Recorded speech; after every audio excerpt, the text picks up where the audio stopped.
What's good, y'all? It's Jay Coffee on the vid, back with another one with some news, y'all. We're talking some YouTube prison community news, some NFL news, some hip-hop news, a little bit of everything, y'all. You know how we rock over here on Jay Coffee Talk. So get your popcorn ready. Let's jump right into these trending topics. Make sure to hit the comments. Let's chop it up about everything we're speaking on here and jumping right into it, man. The first thing we're talking about is that YouTube prison community news update. 1090 Jake has hit a major milestone as he hits 500,000 subscribers, 500,000, and he also shared that he's at 95 million views. That is major, man. That is big news in my opinion. Y'all let me know what you think. But, with that being said, I ask y'all the same question I asked recently. Is 1090 Jake surpassing Lockdown 23-1 as the big homie in the YouTube prison sector? People recently, when I asked that, was like, yo, we still consider 23-1 to be the number one guy coming out of that world. But 1090 Jake is definitely on his heels. And I think, he's, in my opinion, he's definitely going to hit that mill. It's amazing what this dude has done, for anyone out there coming out of prison. You got to really wonder if, the way word of this genre is circulating, you know what I'm saying? That, seeing what 1090 Jake does could be motivational to a lot of people, or a lot of people is just looking at it like he hit the lotto, that they may not look at it as a realistic thing. I don't know, but major news once again. It's wild, yo. And speaking about 1090 Jake, something that always comes to my mind when I see this is that I'm surprised he wasn't on No Jumper, as we've seen other prison bloggers make it to No Jumper. But I gotta wonder if 1090 ain't fucking with them. I'm not trying to stir the pot and say there's a beef, but we've seen them cover 1090 Jake, and we've seen 1090 share some comments about it. I don't know. It just seems odd to me, how he hasn't been on there. I feel like they've had to reach out. I don't know. Y'all comment and let me know what you guys think about that. But congrats to that, man. As we jump off into the next topic, Bobby Schmurda drops a 6-minute freestyle, no sleep freestyle. And what do you guys think about this, man? First off, comment if you think it's dope, if you're fucking with it. But I gotta say, man, what took you so long, Bobby? When Bobby, first Rowdy Rebel came home, if you guys remember, and then Bobby came home a month later. So Bobby touched down in February, I believe, and now here we are, September. So it's right around the 7-month mark, and we're finally just getting this track.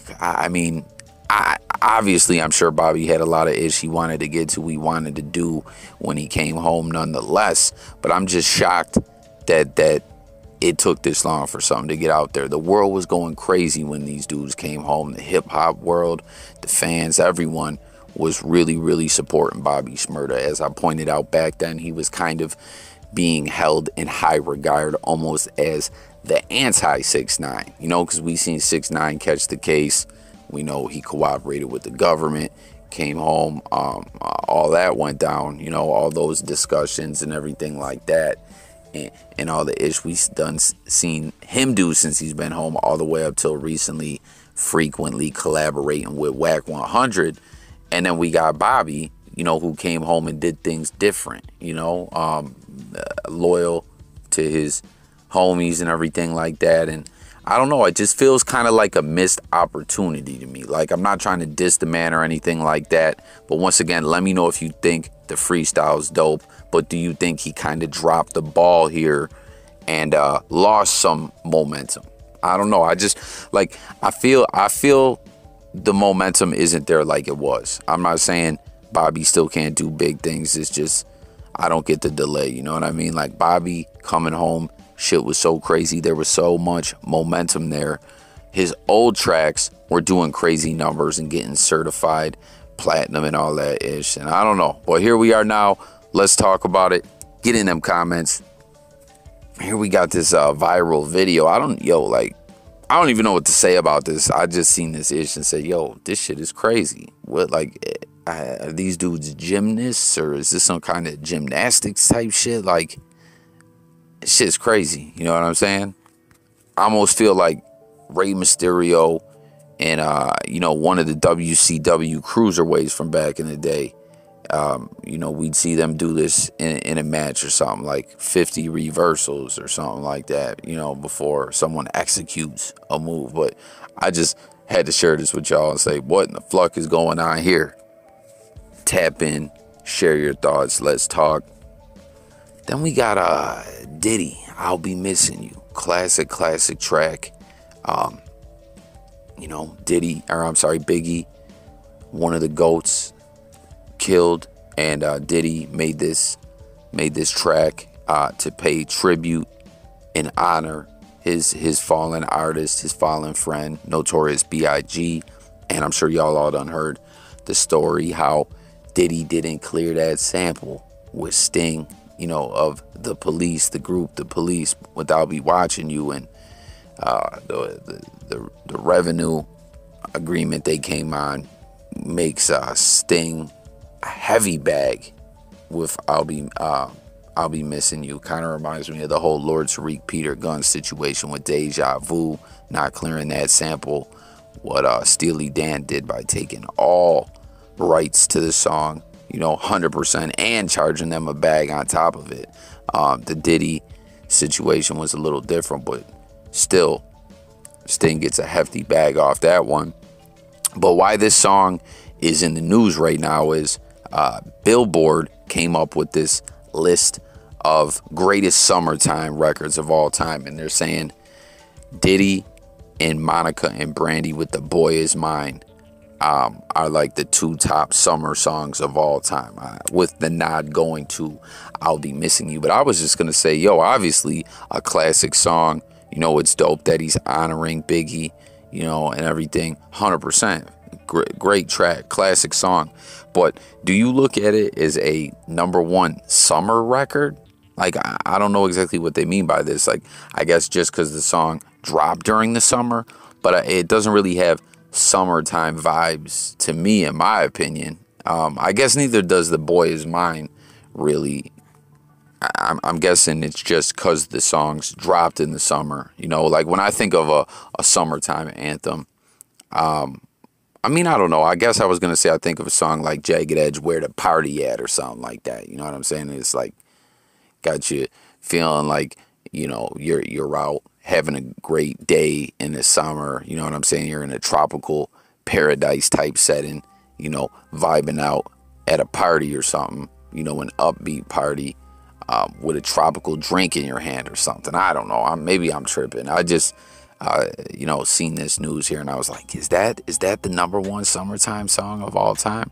I don't know. I guess maybe thinking back on summertime, growing up or whatever, like music was always a big part of a summer. You know what I'm saying?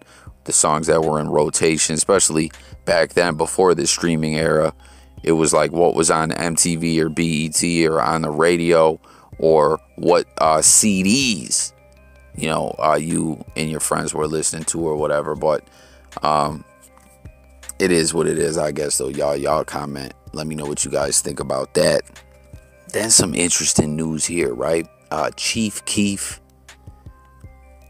one of the first dudes out of the Shy to really blow up in this drill era, or I don't know exactly what you want to call it, but out of all the artists that blew up from the Shy, from this newer generation, obviously Chief Keef was one of the first, and he's coming out and saying he wants to get on a collab with the big homie Hove, Jay-Z, as he tweeted, hey, someone tell Jay-Z when he drops a new project, get me on that feature.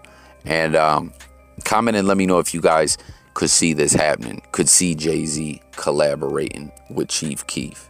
Maybe, why not? I don't know. We know Jay doesn't drop music all the time. You know, there's been a lot of talk of a new project coming from him, as we just saw Nas drop one. You know, that's always kind of been the observation of everyone who keeps up on hip hop and the music and all that, that even though Jay and Nas are cool now, it always seems like Jay comes with something when Nas drops something.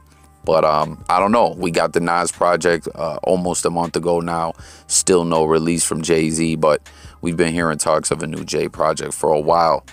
Jump in and comment, you know, could you see Hov collaborating with Chief Keef? But peep it, Lil Durk, who we know has a relationship with Jay-Z, responded and said he will let Jay-Z know. So, you know, Durk, who does have a line to Hov, could he advocate for Keef and make this collab happen? What do y'all think? Will it happen? What would that look like? Do you think it would be dope? Let's talk about it below. And then to close this video out, y'all, we got that little bit of NFL news for y'all. As we know, Killer Cam got his walking papers from the New England Patriots. Many people are theorizing this could be all she wrote for Cam Newton, that his career may be over. You know, if y'all caught my commentary on the subject or you didn't, I was basically saying I was surprised to see Cam Newton come back this season. You know, I thought that was going to be it. After the way things went down in New England last season, you know, it was questionable to me if he was even going to play last season. It really felt to me, you know, the way everything was shaking and moving, that Cam Newton was getting ready for the next stage in his life, you know, life after football, life after the NFL. But nonetheless, he played last year. He had this preseason with the Patriots this year, but they decide it's the Mac Jones era. It's time to begin. And, you know, everyone's talking about this now. I just saw some other tight end. They're like, Patriots former tight end. It's all in the headlines right now. Speaks about Patriots cutting Cam Newton. And no, it's not Gronk. When you see that, you're thinking, oh, Gronk's. No, it's someone else. I didn't even tap into that one. But we got Julian Edelman, the former Patriot, the retired wide receiver slash safety. As y'all know, this man played a lot of different positions out there. You know what I'm saying? He played Iron Man football. I feel like he played a little bit of quarterback as well. But anyways, Edelman says, I feel bad for him with that whole situation. I don't think they wanted a distraction, and wanted to give him a chance to go out and get on another team. But it's not a very surprising act by the Patriots. So I guess he could see this coming. And Evan Lazar, a sports media member, tweeted and basically said that his breakdown and take on what Edelman is saying here is Julian Edelman hit the nail on the head on why the Patriots opted to release Cam rather than keep him as a backup. Cam's presence on the roster presents a potential distraction the second Mac plays a bad game. Why not put Cam in?